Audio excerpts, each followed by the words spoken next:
Bacaan Alkitab yang ditentukan oleh Sinode Gereja Masehi Injili Sangieta Laut di hari ini 2 Timotius pasal 3 ayat 10 sampai ayat yang ke-17.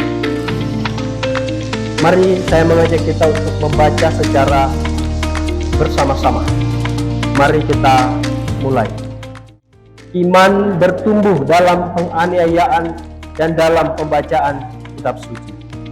Tetapi engkau telah mengikuti ajaranku, cara hidupku, pendirianku, imanku, kesabaranku, kasihku, dan ketekunanku. Engkau telah ikut menderita penganiayaan dan sengsara seperti yang telah kuderita di Antiokhia dan di Ikonium dan di Listra. Semua penganiayaan itu kuderita dan Tuhan telah melepaskan aku daripadanya. Memang setiap orang yang mau hidup beribadah di dalam Kristus Yesus akan menderita aniaya. Sedangkan orang jahat dan penipu akan bertambah jahat. Mereka menyesatkan dan disesatkan.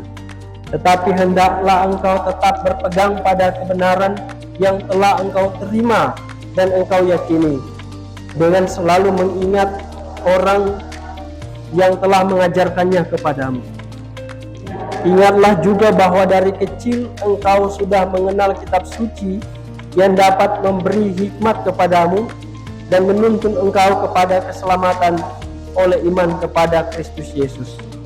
Segala tulisan yang diilhamkan Allah memang bermanfaat untuk mengajar, untuk menyatakan kesalahan, untuk memperbaiki kelakuan, dan untuk mendidik orang dalam kebenaran. Dengan demikian, tiap-tiap manusia kepunyaan Allah diperlengkapi untuk setiap perbuatan baik. Sampai di situ batas bacaan Alkitab. Yang disebut berbahagia ialah setiap orang yang memelihara firman Tuhan dalam kehidupan setiap hari. Salam sejahtera bagi kita semua. Bapak Ibu yang dikasihi dan diberkati oleh Tuhan. Bagian firman Tuhan hari ini akan berbicara tentang dua hal yang sangat penting. Sebagaimana yang diberikan judul oleh Lembaga Alkitab Indonesia, judul yang diberikan oleh Lembaga Alkitab Indonesia yaitu Iman Bertumbuh dalam Penganiayaan dan dalam Pembacaan Kitab Suci. Bagian ini membingkai seluruh khotbah di hari ini, sehingga khotbah ini pun diberi judul diperlengkapi oleh firman Tuhan. Nah, Bapak Ibu, saudara-saudara yang dikasihi dan diberkati oleh Tuhan, surat 2 Timotius pasal 3 ayat 10 sampai ayat yang ke-17 sebagai bacaan Alkitab kita di hari ini. Ini merupakan salah satu tulisan Paulus yang terakhir, di mana Paulus menulis surat ini ditujukan kepada anak rohaninya yang bernama Timotius. Dan Paulus menulis surat ini, surat yang terakhir kali ini, salah satu surat yang terakhir ini, dari dalam penjara di Roma. Jadi pertama kita boleh bayangkan, Paulus berada dalam kondisi yang seperti apa? Saat dia menulis surat ini kepada anak rohaninya yang bernama Timotius, Paulus sementara berada di dalam penjara di Roma. Dalam penjara itu menyenangkan atau menyusahkan. Dari awal ini sudah kita boleh lihat bagaimana judul ini membingkai seluruh bacaan kita. Iman bertumbuh dalam penganiayaan. Paulus berada di dalam penjara, menulis surat kepada anak rohaninya yang bernama Timotius. Dan Bapak Ibu saudara-saudara, di dalam penjara itu hidup Paulus hampir berakhir di situ. Di detik-detik terakhir daripada kehidupannya dan dalam kondisi yang ada di dalam penjara, Paulus justru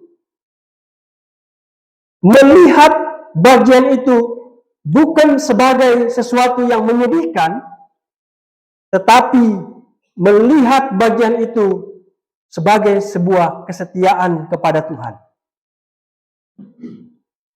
Paulus tidak berbicara tentang kesedihan dari dalam penjara, tetapi Paulus berbicara tentang kesetiaan kepada Tuhan dan keteguhan kepada firman-Nya. Ada dua hal, kesetiaan kepada Tuhan dan keteguhan kepada firman-Nya. Dari dalam penjara itu dia menguatkan hal itu. Dia berbicara tentang hal itu. Nah, Bapak Ibu Saudara-saudara, sementara anak rohaninya yang bernama Timotius, melayani di kota Efesus. Apa dan bagaimana kota Efesus? Efesus adalah sebuah pusat perdagangan besar pada masa itu. Dan konteks pelayanan Timotius adalah konteks yang tidak mudah, tidak gampang. Tidak mudah, tidak gampang. Maksudnya apa? Di Efesus itu banyak pengajar palsu yang bermunculan. Di Efesus itu iman orang mulai goyah. Dan di Efesus itu dunia mulai menolak kebenaran. Itu yang dialami, dihadapi oleh anak rohaninya dari Paulus yang bernama Timotius. Sehingga dari sini Bapak Ibu Saudara-saudara, kita sudah bisa melihat Paulus dalam kondisi yang seperti apa. Timotius dalam kondisi menghadapi apa. Paulus dalam kondisi di mana? Timotius berada dalam kondisi seperti apa? Kita boleh bayangkan. Dalam situasi itu, Paulus berkata kepada Timotius, mari kita baca ayat yang ke-10 sampai ayat yang ke-11. Kita mulai. Tetapi engkau telah mengikuti ajaranku, cara hidupku, pendirianku, imanku, kesabaranku, kasihku, dan ketekunanku. Engkau telah ikut menderita penganiayaan dan sengsara seperti yang telah kuderita di Antiokhia dan di Ikonium dan di Listra. Semua penganiayaan itu kuderita dan Tuhan telah melepaskan aku daripadanya. Bapak Ibu Saudara-saudara yang dikasihi dan diberkati Tuhan, pada ayat yang ke-10 sampai ayat yang ke-11, tetapi engkau telah mengikuti ajaranku, cara hidupku, pendirianku, imanku, kesabaranku, kasihku. Kalau kita cermati baik-baik di bagian ini, Paulus tidak sedang berbicara tentang ilmu teologi. Dia tidak sedang berbicara tentang teori atau pengetahuan, tidak. Coba perhatikan baik-baik. Tetapi engkau telah mengikuti ajaranku, cara hidupku, pendirianku, imanku, kesabaranku, dan kasihku. Paulus tidak sedang berbicara tentang pengetahuan atau teori. Melainkan Paulus sedang berbicara tentang pengalaman yang nyata, yang dilihat, dialami, dihidupi oleh Timotius selama Timotius itu mengikuti Paulus di dalam pelayanannya. Kamu telah mengikuti aku. Kamu telah melihat imanku. Kamu telah melihat pendirianku. Kamu telah melihat kesabaranku dan seterusnya. Paulus sedang berbicara kepada Timotius tentang pengalaman yang nyata di dalam kehidupannya. Timotius mengenal cara hidup dari gurunya atau cara hidup dari orang tua rohaninya, bukan dari sekedar teori, bukan dari kata-kata, tetapi Timotius melihat hal itu dari sebuah keteladanan hidup. Paulus tidak berbicara kepada Timotius, Timotius, definisi daripada iman adalah ini, bukan. Definisi daripada penganiayaan ini, bukan. Tetapi Paulus bilang, kamu telah melihat cara hidupku. Di sini, Timotius mengenal cara hidup Paulus bukan dari pengetahuan. tetapi dari keteladanan kehidupan Paulus. Nah, bagian ini apa artinya Bapak Ibu Saudara-saudara untuk kita? Di bagian ini kita dapat menemukan makna bahwa setiap orang Kristen dipanggil sebagai orang percaya sebetulnya untuk menjadi saksi hidup, bukan sekedar berkata-kata. Bukan sekedar berbicara, bukan sekedar menyatakan definisi dan lain sebagainya, bukan. Tetapi di sini mau menjadi saksi hidup di dalam perjalanan kehidupan. Paulus pada ayat yang ke-11 memberikan teladan kepada Timotius, di mana di sini kita dapat melihat bahwa Paulus menderita di Antiokhia, di Ikonium, dan di Listra. Namun dalam penderitaan Paulus itu ia bersaksi, dari semua itu Tuhan telah melepaskan aku. Tuhan telah melepaskan aku. Dari semua itu Tuhan telah melepaskan aku. Bagian ini memberi makna bahwa kesetiaan kepada Tuhan pasti akan diuji. Benar atau tidak? Kesetiaan kita kepada Tuhan pasti akan diuji. Tetapi penyertaan Tuhan itu selalu nyata. Di Antiokhia, di Ikonium, di Listra, Paulus menderita. Namun ia bersaksi, dari semua itu Tuhan melepaskan aku. Penyertaan Tuhan itu selalu nyata. Dan keberimanan yang murni kepada Tuhan itu nampak ketika kita percaya di tengah-tengah kesulitan. Coba kita perhatikan ayat 12 sampai ayat yang ke-13. Di sana dicatat begini. Memang setiap orang yang mau hidup beribadah di dalam Kristus Yesus akan menderita aniaya. Nah, ini pasti atau nyanda pasti? Coba baca lagi sama-sama. Memang setiap orang yang mau hidup beribadah di dalam Kristus Yesus akan menderita aniaya. Pasti atau nyanda pasti? Pasti. Lalu ayat 13. Sedangkan orang jahat dan penipu akan bertambah jahat, mereka menyesatkan dan disesatkan. Pada ayat yang ke-12, di sana dinyatakan kenyataan hidup orang percaya. Kenyataan hidup orang percaya, apa itu? Aniaya. Paulus tidak menjanjikan jalan yang mudah bagi Timotius. Sebaliknya Paulus berkata dengan jujur kepada Timotius, jujur, bahwa setiap orang yang mau beribadah di dalam Kristus Yesus akan menderita aniaya. Jadi keliru Bapak Ibu Saudara-saudara, kalau kita memahami bahwa menjadi Kristen itu bebas dari masalah, keliru, salah. Bahwa menjadi Kristen itu akan terlepas daripada aniaya, salah. Bahwa menjadi Kristen itu tidak akan berhadapan dengan masalah, salah.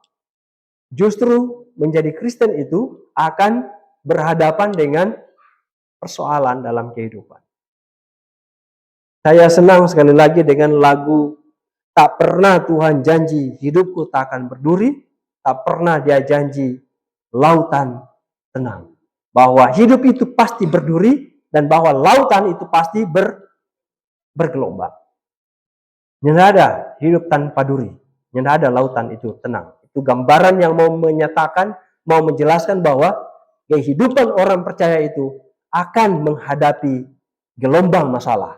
Akan menghadapi gelombang aniaya. Akan menghadapi gelombang pergumulan kehidupan. Akan menghadapi. Kalimat ini bukan sesuatu yang mengancam kita atau menakut-nakuti kita.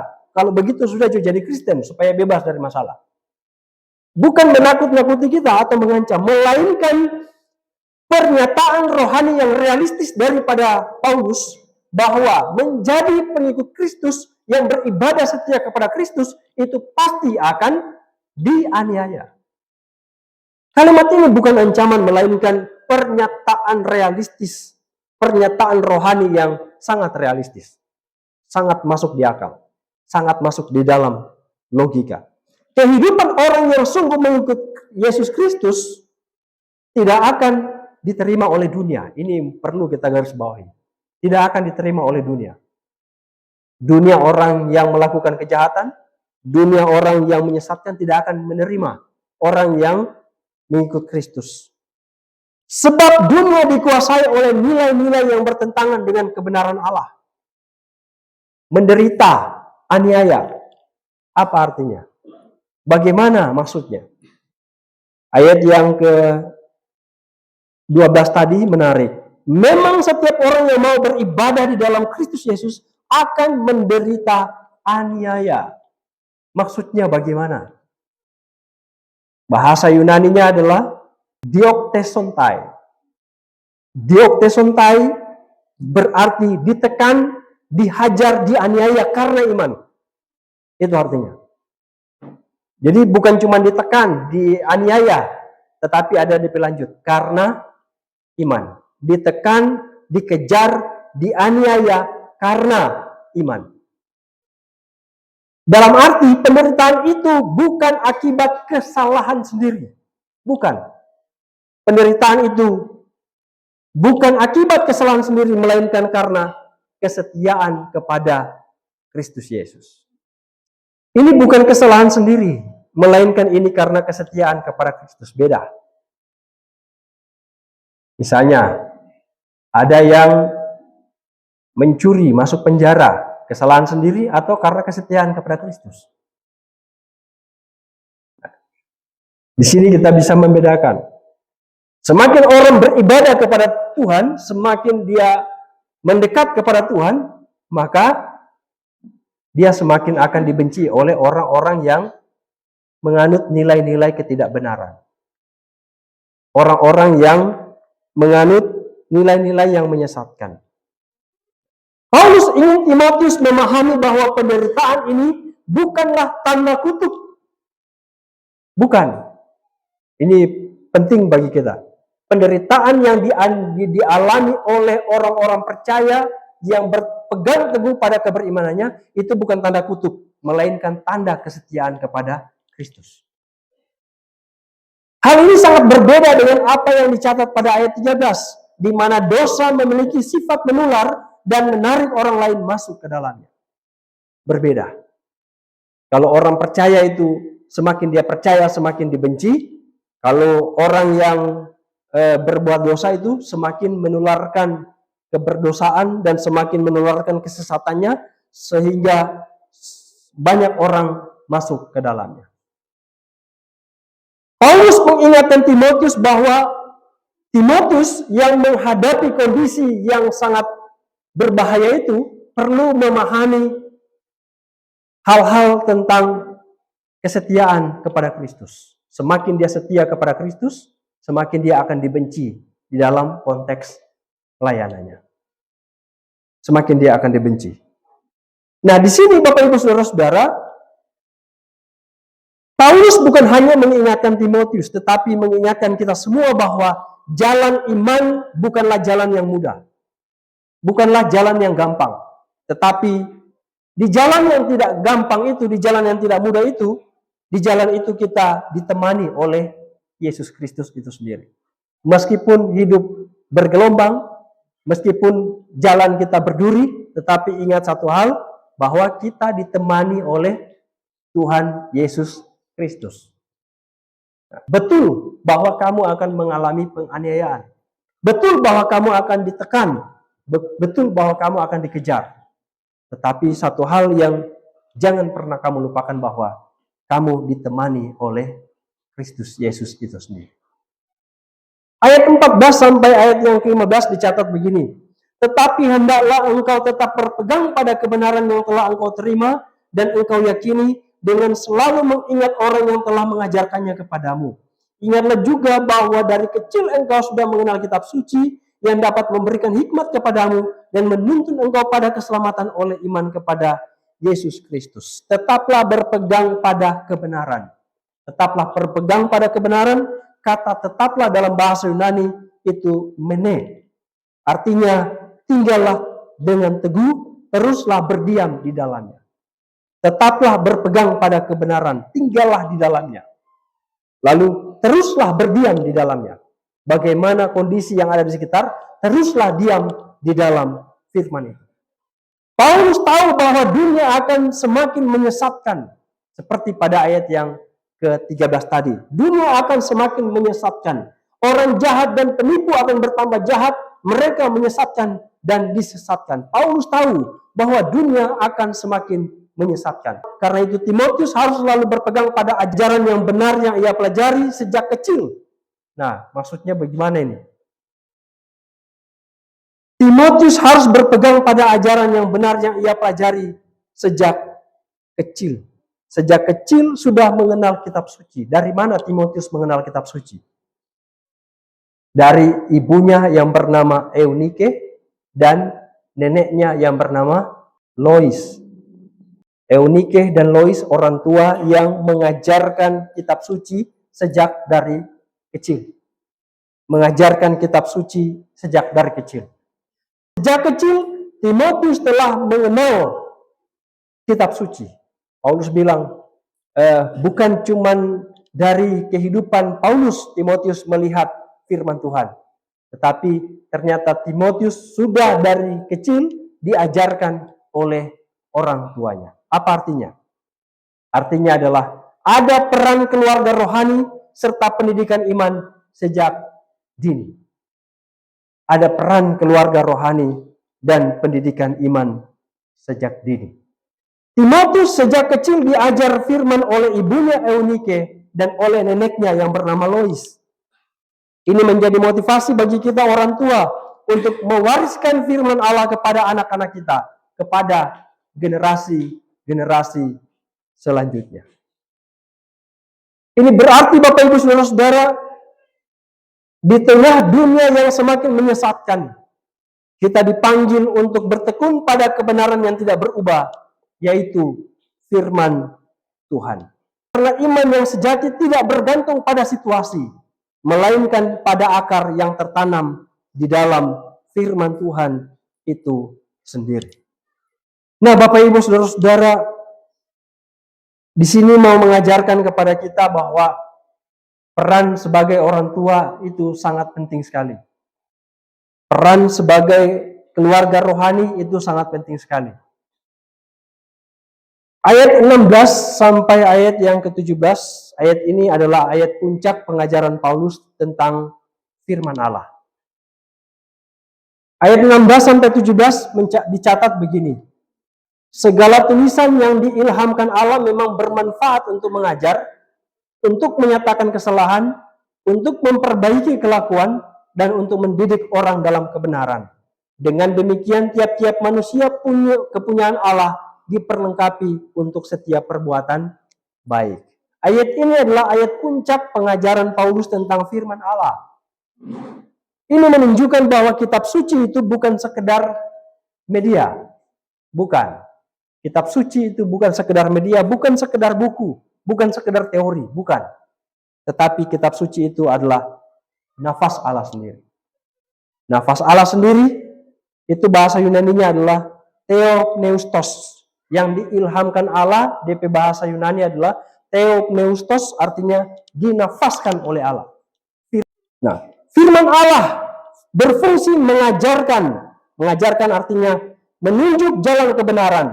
Yang kedua, menegur, artinya menyingkap kesalahan kita. Yang ketiga, memperbaiki, artinya membawa kita kembali ke jalan Tuhan. Yang keempat, mendidik, membentuk karakter Kristus di dalam diri kita. Tujuannya, kata Paulus, supaya tiap-tiap manusia kepunyaan Allah diperlengkapi untuk setiap perbuatan yang baik. Tujuan daripada firman Tuhan adalah setiap manusia kepunyaan Allah diperlengkapi untuk setiap perbuatan yang baik. Nah, saudara-saudara, di sini kita menemukan maknanya bahwa firman Allah bukan sekedar pengetahuan, bukan sekedar media, bukan. Tetapi firman Allah adalah alat transformasi yang mengubah kehidupan kita menjadi berkat bagi banyak orang. Nah, saudara-saudara, dari seluruh bagian ini kita belajar. Firman Allah adalah dasar kehidupan orang percaya. Ia menuntun kita di dalam penderitaan. Ia meneguhkan iman kita di dalam kesesatan dan memperlengkapi kita untuk melayani di dalam kebenaran. Ketika dunia berubah begitu cepat, ayat-ayat firman Tuhan begitu cepat diedarkan lewat media-media digital.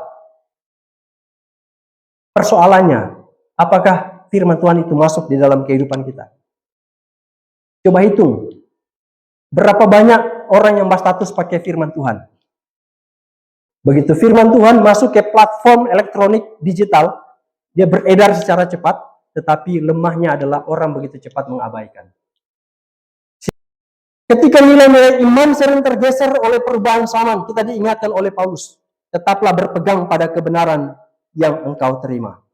Bawalah firman itu keluar dari gedung gereja ini, menuju ke rumahmu, dan dari rumahmu menuju ke tempat kerjamu, dan dari tempat kerjamu dia akan mengalir terus di dalam kehidupan setiap hari.